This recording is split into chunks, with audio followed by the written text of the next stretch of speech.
Hey, it's CJ Wilson with Doe Talk. We have another episode of Behind Enemy Lines. But before we get started, Doe Talk is brought to you by DashFi, the modern charge card for digital ad spend.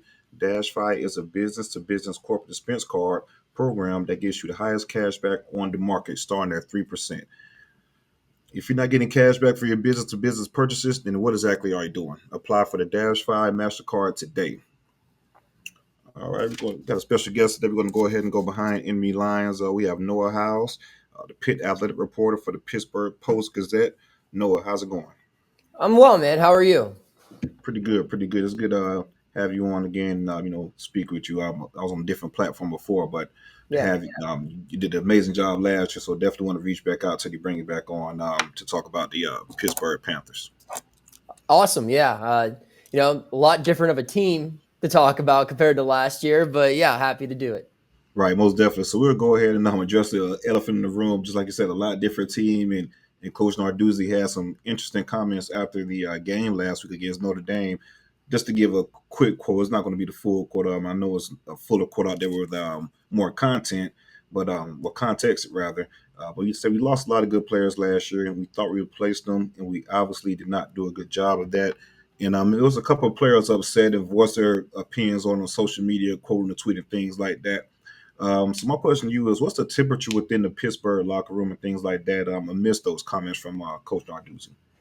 Well, I think first off, when you're 2-6, nothing's perfect in a locker room, right? I mean, and it shouldn't be. No one should be happy going into the facility every day when you're 2-6. Like everyone should be just a little bit upset, right? But yeah, those comments obviously caused quite a stir, and some people would argue that like not enough context was provided. But I mean, I guess my counter argument would be that whatever you want to say, if there was more to the quote or not, he apologized to his team Sunday evening. And he told us this during his Monday press conference. He said, it doesn't matter what I was trying to say, and I can talk more about that here in a second.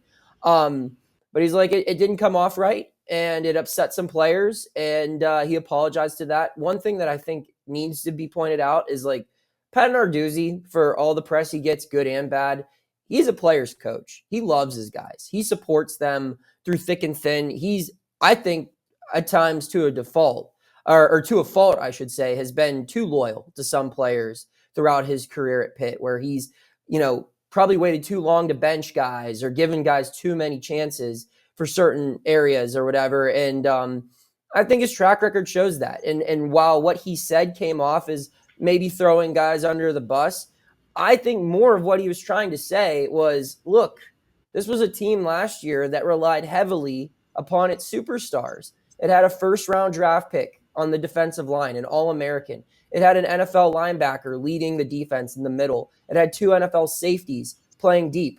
And then on offense, it had an All-American running back, and it had a 1,000-yard receiver.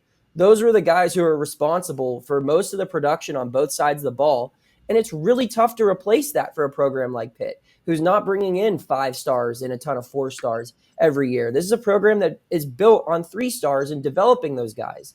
And I don't think that Narduzzi thinks this team has no talent or doesn't have NFL guys on it. I think what he was more trying to say is, look, like we lost a lot of really good players this year, and the guys that we have now, they're just not there yet. And in a couple of years, I think they will have really good players. Like there's some really talented sophomores and freshmen on this roster. It's just they kind of need to get their ass kicked a little bit to learn. That's how you get better at anything, right? Is by losing and analyzing your failures and learning from them. And that's kind of what's happening now. Yeah, that's a good point. Like you stated, it's been a lot of talent for the Pitt Panthers within the last few years and things like that. And I think just from Pat's track record, he'll definitely get it on track. And he's a proven winner at Pittsburgh, a proven program. So, like I said, just a rough year, just replacing those guys going through rebuild. But let's talk about the quarterback position. It's been kind of up and down in regards to the consistency and things like that. Of course, you have Pitt not Pitt, Boston College transfer rather, and Phil, is it Djokovic? Dracovic. Djokovic, excuse me, and he's pretty much. I think he got benched in favor of Christian, the current quarterback now. So let's talk about, Christian Bay. yeah, I didn't Bayer. want to mess it Yeah. up. Yeah, it's tough. All right, most definitely. So yeah, so it's been a little quarterback controversy within that. Let's talk about that quarterback room and what you see within that room, what FSU may be seeing on Saturday. So first off, for Florida State fans who haven't been paying attention to Pitt, the quarterback situation has been wild here. So they brought in Keaton Slovis last year, who was the starter, and a lot of people thought that he'd still be around. But instead, this past offseason, they found Phil Dracovic in the portal, and Dracovic is a former big-time recruit who grew up in Western Pennsylvania. He originally started at went to Notre Dame, where he was a backup. Then he went over to Boston College, where he had a really good year in 2020. And then kind of dealt with some injuries in 2021 and 2022. But his best seasons at Boston College were under an offensive coordinator named Frank Cignetti. That's who Pitt's offensive coordinator is right now. So this past offseason, they saw Dracovic in the portal. They went and got him. That led Slovis to leave for BYU. They also brought in a guy from Penn State named Christian Bayer. But Dracovic was the starter, and the idea was that this guy was going to run this offense better than anyone else could because he understands the playbook. He played for Cignetti, and through 5 games, CJ was really bad. I mean, there were times where he would get into the fourth quarter and his completion percentage would be like 33%. It was really ugly, and his quarterback play, I think, was directly responsible for at least 2 losses this year for Pitt. And that's tough when you're looking at a 2-6 record. You flip 2 of those wins, you're 4-4. You're feeling a lot different about how things are going. Right.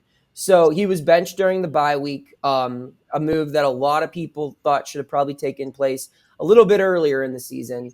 And since then, this guy's not even a quarterback anymore, CJ. Oh, really? Yes, I broke the news. So the day after they benched him, basically the way this went was they had a team meeting and he informed the team that, hey, I'm not going to be playing quarterback here anymore. They want to basically, because he's a 6th-year senior, he said they basically want to play the young guys to see what we got behind me. And because he wasn't moved to just number 2, he was moved down to like basically 3 or 4. Wow. And being that he's a 6th-year senior, he was like, I'm probably not going to be playing quarterback at the next level. So he started working at tight end in practices. And originally, I mean, I broke this story and it was confirmed by ESPN and everything. Pat Narduzzi refuted this story for a while. He said, that's not true, and that's not true, even though we would see him practicing as a tight end. Right? But yeah, it was just, hang on. I was like, I would tell everyone, like, just wait. Like, this is you're going to see what's true here soon enough. And while we haven't seen Dracovic line up at tight end or anything yet, Narduzzi has since gone on record and said that, yes, he has been practicing tight end. He's been practicing at different special team spots. So, yeah, it's kind of crazy when you consider this guy who was handpicked in the transfer portal, started their first 5 games of the season at quarterback, is now 100% practicing at tight end during practices. And if we are to see him on the field for the remainder of the season, it will be lining up to try to catch passes rather than throwing them. Wow, that's interesting. The more you know, right? Right. Let's move on to the running back position. You have Sebo Flemister and Rodney Hammond. Let's talk about the combination of those 2 guys because they're pretty much mirror image in regards to the stats when I was looking to team up a little bit. Yeah, and that's been another. I mean, the whole thing with the offense has been really weird this year, CJ. Last year, I'm sure you're aware, Pitt benefited greatly from a very talented running back. Oh yeah, he was a stud. He was unreal, and they've struggled to get that type of production from either of these guys. Rodney Hammond Jr. was supposed to kind of be the next guy in line, and he was someone that some people thought heading into last season probably should have started over Izzy. But Izzy was healthy, and Izzy made the most of his opportunities, and now he's on the New York Jets. So this was looked at as a slam dunk thing. Oh, there's no debate. This is going to be the best player on Pitt's offense. But for one reason or another, he has just not been that. And it's been injury related, I think. And I also think that I know just from sources that there are durability concerns with the coaching staff. And that's why he has not carried the ball more than 14 times in any game this season. And over recent weeks, he's just not even been the starter. They've been going with Sebo Flemister, a 6th-year senior out of transferred from Notre Dame to Pitt last year. So he played for Pitt a little bit last year and then this year. And he's the only player on the team to rush for over 100 yards this year. He did that 2 weeks ago against Wake Forest. Sebo He's a physical back. I'm not going to sit here and make him sound like someone who is going to pop off for an 80-yard run if you don't pay close attention to him. But I think his true value on the team is consistency, where other running backs struggle to stay healthy, or maybe make mistakes. This is a guy who's really good in pass blocking. This is a guy who doesn't fumble the football, and this is a guy who's a big time leader. And when you're 2-6, you need leaders, and you need them in prominent roles. And I think that's why they've been leaning a lot more heavily upon Sibo Flemister in recent weeks, is because of what he provides to that locker room, and having him as a presence in that huddle means something.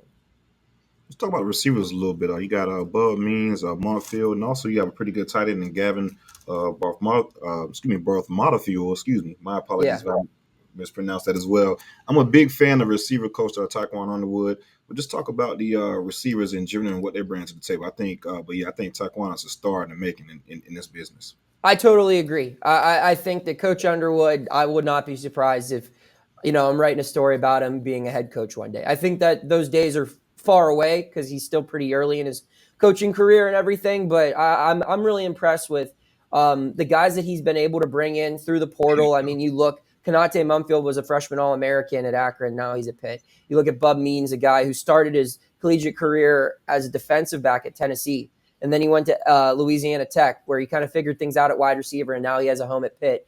And the real story, I think, with the wide receiver room, though, is the young guys. You have a redshirt sophomore in Dejon Reynolds, who transferred in from Florida, who's been making some big catches. And there is a potential star on this team, and a true freshman named Kenny Johnson. His numbers don't necessarily reflect it in the receiving game, but this is a guy who has a 100-yard kickoff return for a touchdown. This is a guy who they get involved in the run game through jet sweeps and reverses. He is an absolute speedster. And every now and then, Pitt finds one of those 3 stars and turns him into something special. And I think he's going to be one of the next ones, CJ. He's going to be a really fun player to watch. He has been so far this year. And he only gets a couple of catches a game, but it just seems like every Saturday you just see him do one of those things and you're like, wow, like it's there. It's just going to take some time to come out. Him and Mumfield has had a really strong season as well. So those are the receivers. And then as far as tight ends, as you can see there on the screen there, Gavin Bartholomew, who I actually host a podcast with, I think one of probably the more underrated tight ends in the country. There was one point in time, I think he was top 10 in the country in yards per reception. The problem is they just don't get this guy the ball. If you look up his highlight reel, if you look up the catches that this guy makes, he's a playmaker. He's someone that I think has no doubt a future on Sundays. It's just they've not been able to get him the football. It's been a major topic this season for Pitt. Really, since the quarterback change, he's only had 5 catches in the last 3 games. He wasn't even targeted last week against Notre Dame, only played 27 snaps. That's something that the offensive coordinators had to address this week. The head coaches had to address this week. And there's concerns about him potentially leaving in the portal because of this. Gavin himself has never voiced this publicly or anything. And, he's a guy that really, really loves Pitt. But at the same time, this is a really talented player that is not being utilized. And there are some people who are worried that someone else might offer him a better opportunity, because you'll see when you get him the football, he is dangerous. That's very interesting. Well, hopefully you guys don't give him the football this Saturday. Let's move on to the defensive side of the ball. Just talk about the defense as a whole. I know you got some pretty good defensive backs like Donovan McMillan and Javon McKinstry. Those guys have been making plays left and right. Let's talk about the defense. Pat Narduzzi is a defensive coach by nature as well, and Pitt usually have some pretty stingy defenses. Yeah, and the thing is, I think because the offense has been so bad this year, the defense has suffered. There have been a lot of games where the defense played well enough to win, especially like in certain fractions of games. If you go back and look at the Cincinnati loss in week 2, they, I believe, shut them out. Or no, they allowed 1 touchdown or something in the second half, but they played lights out football in the second half. And the offense just didn't do enough to claw its way back. Against West Virginia, they only allowed 17 points, and I believe 10 of those 17 were off of turnovers.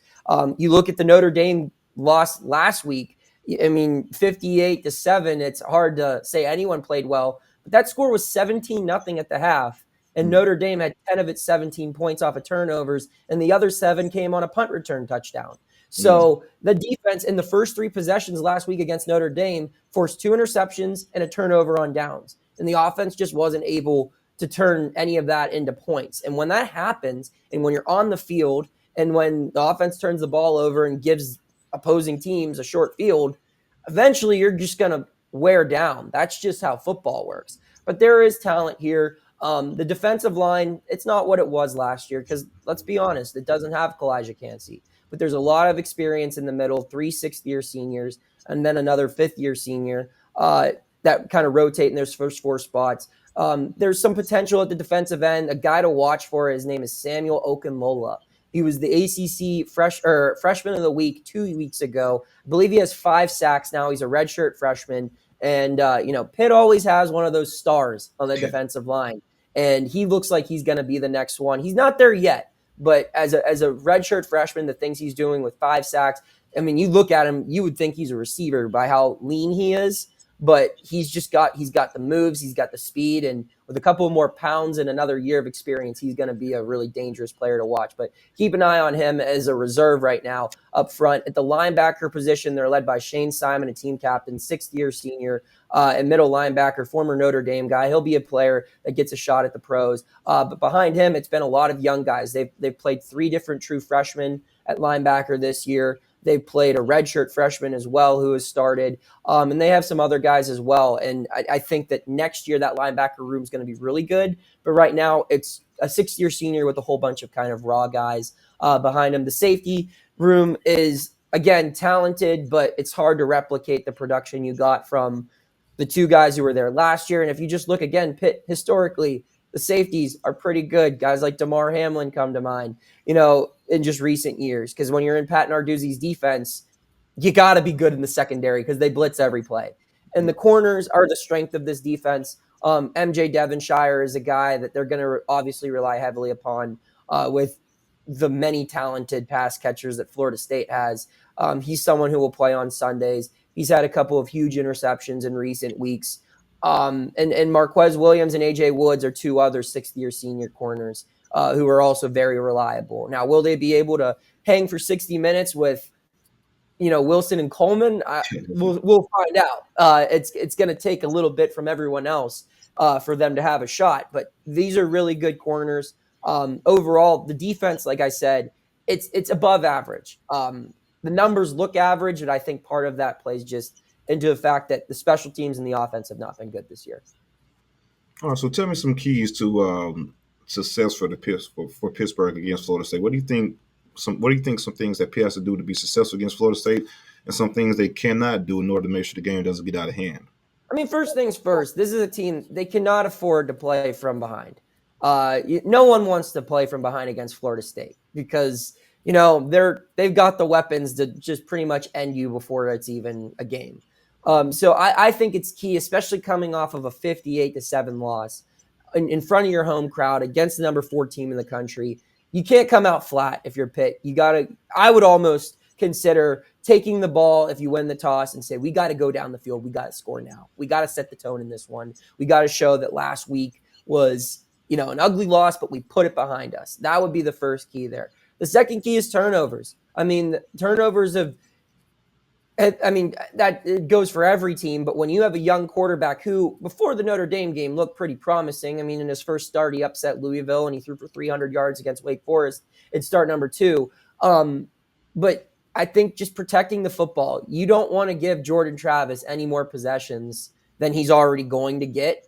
And the defense is at its best when it's fresh. So by being able to hang on to the football and have long drives, and not all of them need to correlate in 3 or 7 points. But if you just keep that offense off the field and not give extra opportunities by turning the ball over, you make your defense's job a lot easier because they're going to have a really difficult day. And that's where the third key, I think, goes into for me. It's pressure. How do you help corners that have to cover these crazy good receivers? How do you help linebackers that are going to have to read their gaps and make plays against some talented running backs? It's by getting in this quarterback's face. You look at the last time these 2 teams played, Travis was really good in the first half, but in the second half, they increased the pressure, and he made mistakes, and those mistakes cost Florida State the football game. And that's what's going to happen. And that's really if you take it aside the 1 year where Kenny Pickett just went nuclear and was one of the best quarterbacks in college football, every other year that this team wins, it wins from having a dominant defensive front that gets after the quarterback, that forces turnovers, gives its offense a short field, and makes the opponent pay for its mistakes. So that's got to be a big emphasis for Pitt. I agree. All right, now I'm going to put you on the spot a little bit. Give me your score prediction for the game. Oof. I mean, I hope it's not 58-7 like last week, but just looking at where these two teams are at, Florida State is really, really good, and Pitt is struggling, and their strengths attack a lot of Pitt weaknesses. I'll say 42-21, and that's me being nice. Florida State wins. Yeah, I got you. I was leaning more so 44-13, Florida State. Yeah, I was thinking maybe like a touchdown at the end. Right, Make it look a little yeah. closer. But I mean, and this isn't me being super disrespectful to Pitt. I'm sure some Pitt fans will hear me say that and they're going to get mad because they're mad at the world right now because the team's not really good. But in all reality, I mean, this is the best team Pitt's played in probably since Trevor Lawrence was at Clemson. So, and that's not the timing's not ideal for that type of talent to make its way into Pittsburgh right now. Most definitely. My last question before I get you out of here: what do you feel? What is the weather going to be like for the weekend? How's the weather now in Pittsburgh? It's snowing right now. I will Really? say that. Yes, it is snowing. I just walked down the street to have lunch with my girlfriend, and we noticed some snowflakes as we were walking back. But actually, right now it's 39 degrees. I feel like a weatherman. Saturday's forecast is a low of 40, the high of 56, and that's actually the highest the weather's going to be this whole week.